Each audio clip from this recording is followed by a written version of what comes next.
Mag-change oil tayo. Ito ang una nating tatanggalin. Yung drain plug na ito. Ito, drain plug. Tatanggalin natin to. Para dyan natin i-drain yung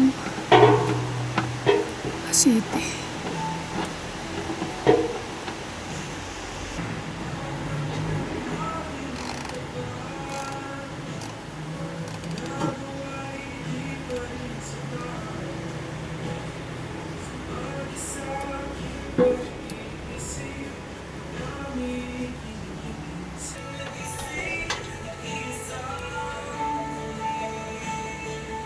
Ito guys, yung ano yung takip ng drain. Ito yung drain plug.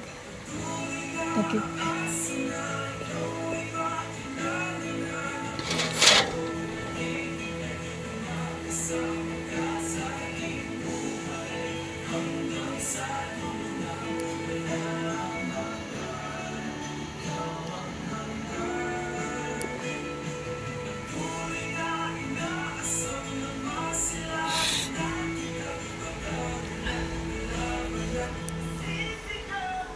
Madilim kasi dito sa ilalim kaya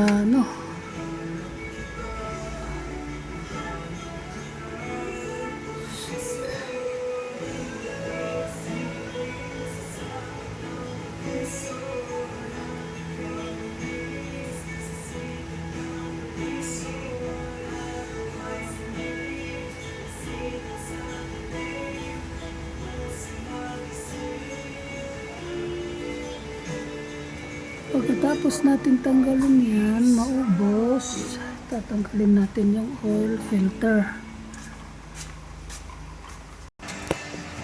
Ito yung oil filter niya. Ito. Oil filter to, oil filter. Fuel naman to. Ito yung fuel filter.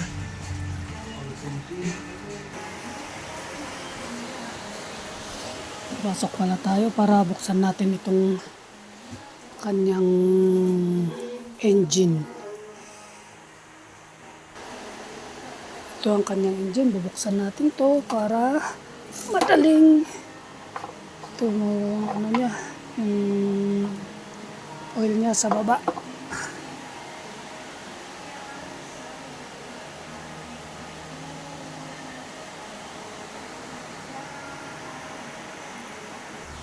Ito pala yung oil filter niya. Ang ilalagay natin mamaya dun sa baba, ilalim. Ay nako, mahirap ang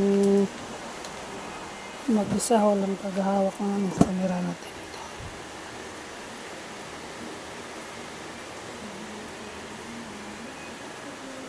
Yan ang papalit natin mamaya. Diyan tayo kukuha ng kanyang oil. So, kuha tayo ng 8 litro.